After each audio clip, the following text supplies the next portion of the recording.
May trabaho ka naman pero bakit walang nangyayari sa pera mo? Sweldo dumarating pero ipon wala pa rin. Hindi dahil gastador ka. May tatlong dahilan kung bakit hindi makaipon ang maraming Pilipino. At baka ginagawa mo rin ito ngayon. At sa video na to, pag-uusapan natin ang tatlong dahilan kung bakit maraming Pilipino ang hindi makaipon. Kahit gustong gusto naman nila. At kung isa ka sa nakaka-relate dito, huwag kang mag-alala. Dahil sa dulo ng video na to, pag-uusapan natin kung paano ka pwedeng magsimula kahit maliit ang income mo.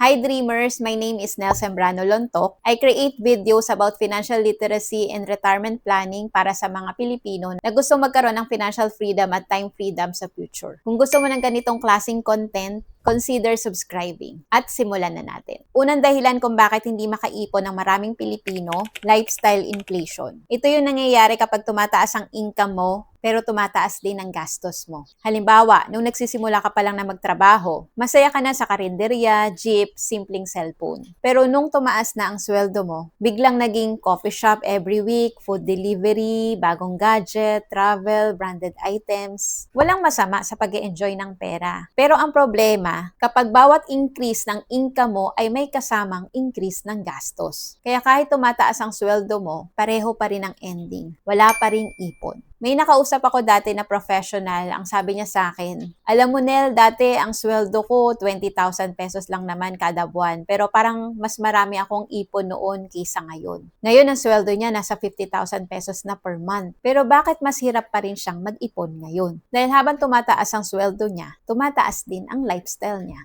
Kaya minsan, ang problema hindi income, lifestyle. Pangalawang dahilan kung bakit maraming Pilipino ang hindi makaipon, family obligations. Ito ang isa sa pinaka-relatable na realidad sa Pilipinas. Maraming Pilipino ang breadwinner. Ikaw ang tumutulong sa parents, kapatid, pamangkin, minsan buong pamilya. At walang masama doon. Actually, napakaganda ng puso ng mga Pilipino. Pero minsan, dahil sa dami ng responsibilidad, nakakalimutan na natin ang sarili nating future. May nakausap akong OFW dati. Malaki ang income niya. Pero pagkatapos ng ilang taon sa abroad, wala siyang ipon. Bakit? Dahil halos lahat ang kinikita niya napupunta sa padala sa pamilya, tuition ng kapatid, bill sa bahay, emergency ng kamag-anak. At nung tinanong ko siya, may retirement plan ka ba? Ang sagot niya, wala pa Nel, baka next year na lang. Pero lumipas ang ilang taon, next year pa rin ang sagot niya. Minsan, hindi tayo walang ipon dahil sa luho, kundi dahil inuuna natin ang iba kaysa sarili nating future. Pangatlong dahilan kung bakit hindi makaipon ng maraming Pilipino, lack of financial education. Sa school, tinuturuan tayo ng math, science, history, pero bihira tayong maturuan ng paano mag-budget, paano mag-invest, paano magplano ng retirement. Kaya maraming tao nagtatrabaho na maraming taon pero walang malinaw na financial plan. Hindi dahil hindi sila matatalino, kundi dahil wala nagturo sa kanila.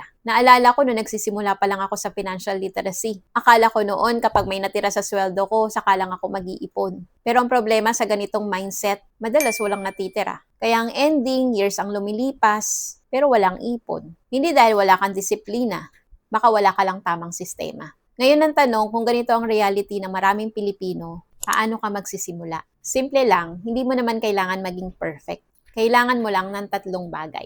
Number 1, system. Magkaroon ng automatic saving system. Hindi yung mag-iipon ako kapag may natira. Ang mindset dapat, mag-iipon muna ako bago gumastos. Number 2, priority. Tulungan ng pamilya. Pero huwag kalimutan ang sarili mong future. Dahil kapag dumating ang panahon na ikaw naman ang mangailangan, gusto mo rin na handa ka. Number 3, guidance. Napakahirap magplano ng future kung ikaw lang mag-isa. Minsan, kailangan mo ng tamang impormasyon, tamang sistema, tamang guidance para mas mabilis mong maabot ang mga financial goals mo. Kung ikaw ay isang Pilipino na nagsusumikap araw-araw at pakiramdam mo parang hirap makaipon, gusto kong sabihin sa iyo to, hindi ka nag-iisa. Maraming Pilipino ang dumadaan sa parehong struggle. Pero tandaan mo ito, hindi mo kailangan manatili sa ganitong sitwasyon habang buhay. Pwede kang magsimula kahit maliit, kahit dahan-dahan. Basta may tamang sistema at tamang gabay. Kung may natutunan ka sa video na to, comment below, mag-iipon na ako. At kung gusto mo pa matuto tungkol sa saving, investing, at retirement planning, pwede mo akong i-contact sa FB page ko, WhatsApp, or Viber, or email address to know more about our financial literacy campaign sa IMG.